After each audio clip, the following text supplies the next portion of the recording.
Hey everyone, it's Kellen Brauer from RacerX, back again with another race examination, this time from Daytona as we head into Arlington this weekend. We're going to look back at what happened in this first turn incident between Ken Roczen and Cooper Webb, which some people don't think is that big of a deal, but it does have a little bit more to the championship implications, and here is why. Here's what Kenny had to say after the race. Yeah, obviously I got a really good start, and Webb just pushed me really wide into the tough blocks, which caused me to lose a bunch of spots, but I think he's scared of me, That's why he plays these kind of games, but little does he know I like to play as well. So from here on out, I'm just going to put in that little bit of extra focus on a daily basis, even at home, to just be that much better on the weekend, He's just fueling the fire, and I'm ready for it, And then here's what Cooper had to say. Yeah, when we got back, he was running his mouth, but I didn't really hear what he said on the podium or anything. But, he wasn't too pumped, but, I'm not too sure why. I saw an opening and went for it. So,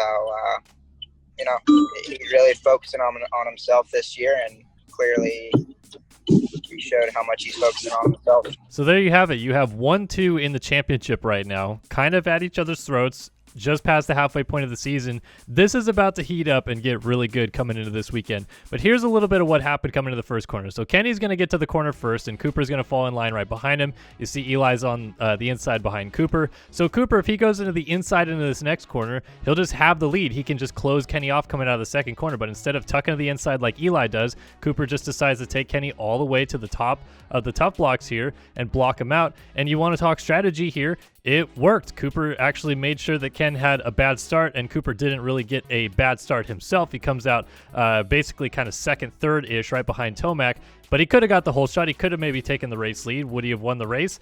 Maybe, maybe not, but still you can see how much that affected Kenny, putting him way back. Either way, these two clearly not as happy with each other as they were coming into this round, and it's going to make an interesting championship dynamic now moving forward. Ultimately, Eli Tomac was the real storyline from Daytona as he took his 5th Daytona Supercross victory, matching Ricky Carmichael, and now moves to 24 points down in the championship. So if you have Webb and Roczen kind of going at each other a little bit, and Eli can go on a stretch here, going to change the championship picture quite a bit as Tomac celebrates with the fans. And how jarring was it as well to see Tomac without facial hair? We haven't seen Tomac without facial hair in a long time. I want to remind everybody that this video is presented by OnX Off-Road. Nowhere to go with the #1 off-road GPS app. Access 400,000 plus miles of trails and roads, open dates, and public lands. Download the OnX Off-Road app today. So in the 250 main event, there was also a big moment off the start, but it was basically Justin Cooper just getting a bad start, which he was kind of getting all day long. He didn't get a very good start in his heat race. He didn't get a very good start in the restart in his heat race. Then he didn't get a very good start in the main. Then he got hung up on Jalek Swoll, got stuck on those Kawasaki bales and went down. Then he got sideways in the sand and went off the track here. So it was just kind of a rough night for Cooper, but he was able to salvage a 4th in this.